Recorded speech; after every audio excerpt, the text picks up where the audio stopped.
Welcome to the W.K. Kellogg Biological Station, a place filled to the brim with history and natural beauty. In the heart of Southwest Michigan, W.K. Kellogg knew what he was doing when choosing an ideal spot to set up camp for the summer. We want to give you a glimpse of this beautiful property, to encourage your curiosity about what once was and still is today. Before we begin, this tour is time-stamped, allowing you to select a specific section of interest. These sections will also be listed in the video description. We begin our tour at the property's crown jewel, the W.K. Kellogg Manor House. This magnificent Tudor Revival-style house, a testament to the legacy of W.K. Kellogg, initially began in 1925 for the legendary breakfast cereal pioneer and his wife as a summer home, referred to as the Cottage. However, W.K. moved into the house in 1926 before the completion of the estate, which concluded in 1927, adding to its historical significance. This house is labeled Tudor Revival because the style originated in England from the late 1400s to the early 1600s, when the British House of Tudor sat on the throne. The house was built into the landscape naturally, instead of the land being tailored to the build's needs. As you can see from the outside, the house is asymmetrical but joins harmoniously in the end. You may have noticed that the roof of the manor comes together in the shape of the letter M. This, along with many other things, was a distinguishing characteristic of Tudor-style houses. Another interesting fact is the location of the front of the house. We are facing what is actually the back of the house. Initially, this house was designed with a driveway that went right up to the perceived front door for ease of access, and so the manor could face the lake for an absolutely stunning view. Before we get to the interior of the manor, there is something you should be looking and listening for throughout this tour. W.K. Kellogg's lucky number was 7. He instructed the lead architect, Mr. Benjamin, to leave things that embodied that number throughout. So why did W.K. believe that this was his lucky number? The Kellogg name has 7 letters. His father was born in 1807, and he was the 7th child in the family. W.K. was born on April 7th, the 7th day of the week and the month. He was the 7th son of his father, and he had 7 grandsons. If 1 7 is good, 7 7s ought to be better. Who can fail to make a success in anything with a combination of 7 times 7 in the family? Keep that in mind as we show you throughout the house and see how many 7s you notice. This room is the first floor entrance next to the beautiful second floor staircase. The manor is technically 3 floors. The 3rd floor, now known as the attic, was originally designed as a ballroom. When the renovation of 2000 occurred, the room was repurposed for the new sprinkler system accompanied by the ductwork. Turning left from the entrance, we see W.K. Kellogg's library. He liked to spend a decent amount of time in this room due to the natural light coming in to help him read. Going straight out of the library and directly on the left, we have the living room. This room is lowered, which means it goes down a step or two to give a more impactful transition between rooms. This living room is a general room with a fireplace for warmth and furniture for lounging.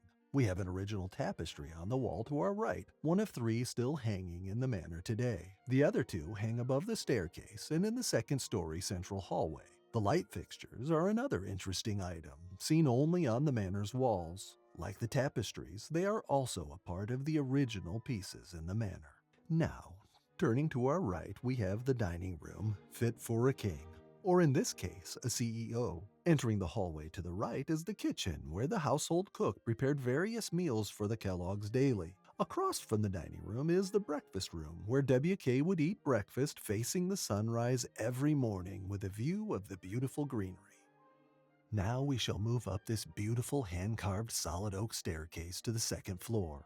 The staircase took 2 years to complete as it was very labor-intensive. As you might have picked up, a lot of wood was used in the construction of this manor. Some of the types include oak, as we mentioned for the staircase, also used for the beams in the living room, and walnut for the bookcases in the library.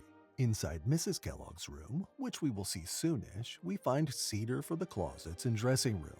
Cherry wood was also rumored to have been used in the original kitchen and in the cabinets housing the china, but was later deemed too expensive during the restoration period, so instead was replaced.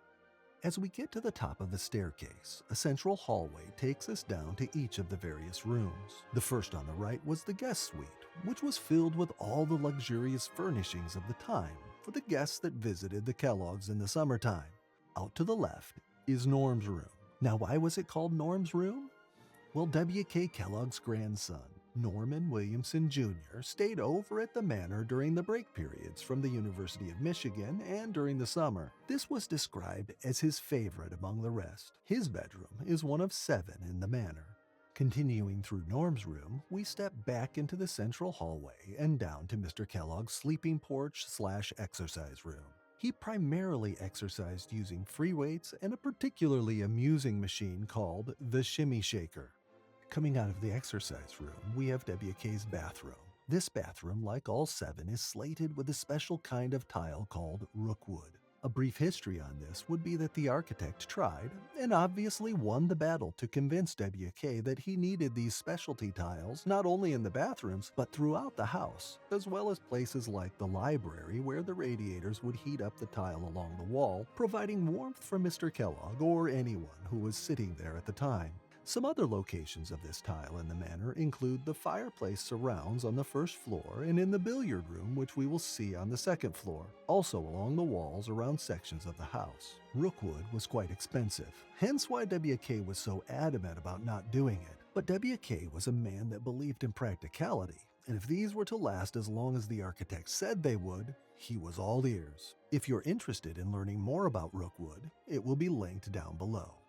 Coming out of WK's bathroom leads us to his bedroom, the largest suite in the house. The second largest is Mrs. Kellogg's, which we will see soon.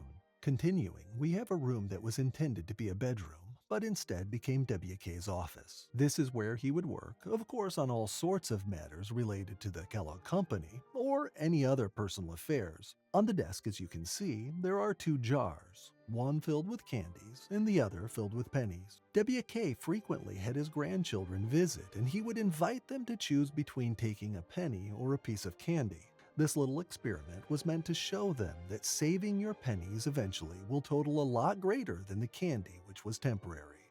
Next, we have Mrs. Kellogg's room, which, as you would expect, had its own bathroom and sleeping porch. However, Mrs. Kellogg's porch was unique because of the windows. Since she had allergies and other breathing problems, these would open up for better airflow for her. Air conditioning was later installed to further her breathing accommodations and comfort. Mrs. Kellogg's room holds on to her 2 original nightstands. Due to their age, they were resealed and such to preserve them for many years to come. Traveling further down the hallway, we have arrived at the nursery. This place was used as another sleeping porch if they chose to do so, and of course for mothers that needed time to take care of their children. Wrapping around the corner to the left into a narrower hallway is the billiard room. This standard entertainment room was used for the guests' after-dinner entertainment, as well as to show films, mainly of WK's Arabian Horses and of the Bird Sanctuary. This room was also used for games and other activities when the grandchildren came, making it a room for all sorts of shenanigans. Concluding this tour of the interior, we have another narrower staircase leading us down and to the right, where the servants' quarters used to be. These have since been turned into offices for further development of the house and its oversight of the conference center. The Manor House, like many of the buildings we will visit today, has been transformed and is still being used as a center for learning, hosting events for company conferences, and of course for self-guided house and walking tours. If you would like more information, check out the link provided here, which will also be in the description below.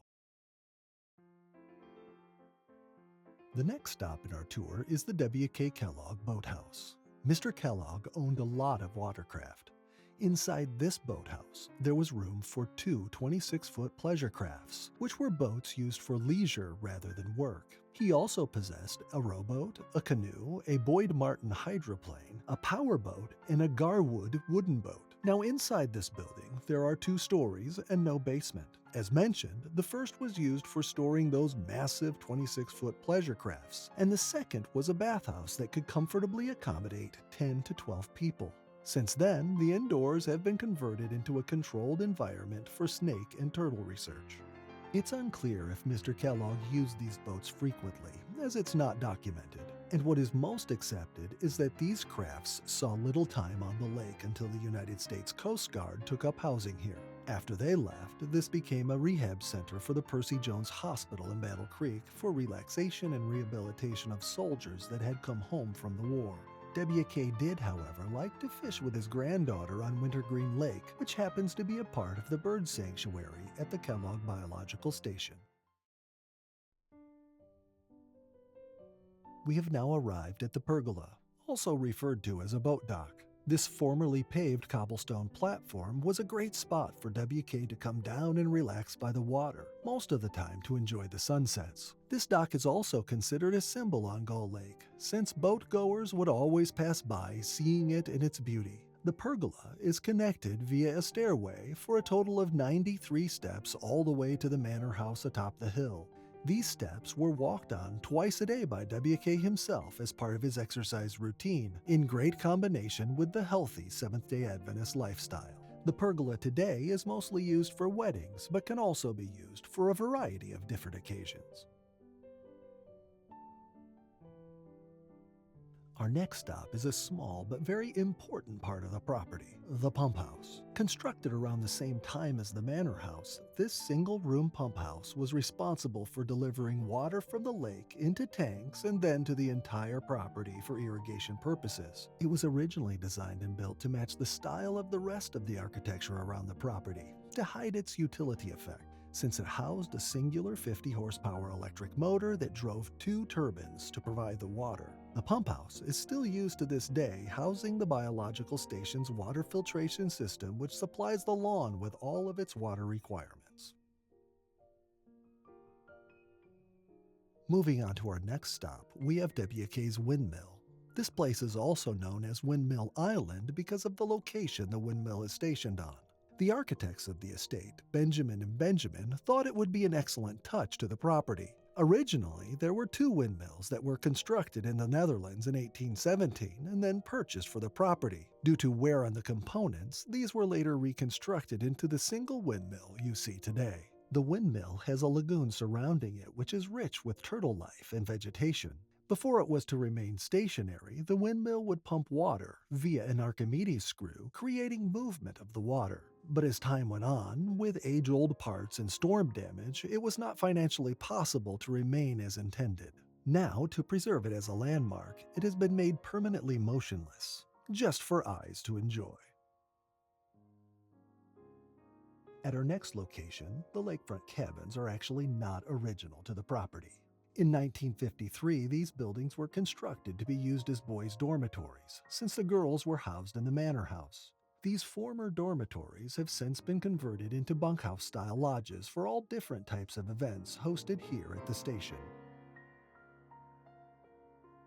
The Carriage House, our next stop on the tour, is unlike any of the other buildings we have been in, as this building served 3 separate purposes. Constructed architecturally alongside the manor, this carriage house was kitted out with a garage wing used to store 7 automobiles, as per the 7 doors on the exterior, and was a residence for guests and visiting chauffeurs. The lakeside cottage wing of the carriage house was used as a residence for W.K.'s personal chauffeur.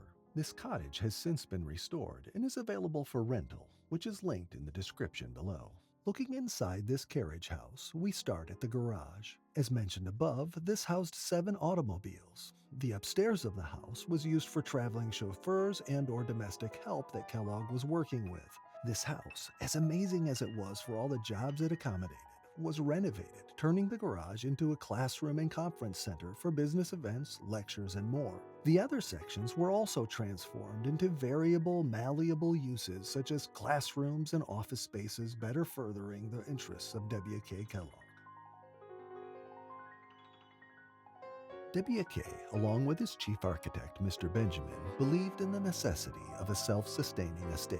It was seen that people that had a greenhouse on their land could achieve this. It was also believed that having a greenhouse was very gentlemanlike due to the English tradition of installing one. While the Kelloggs were residing here, The glass garden was home to many varieties of flowers, especially roses for the estate. They also grew many different assortments of citrus fruits. The greenhouse was divided into 7 separate controllable temperature areas for plants that require specific climate types and/or for research that was to be conducted.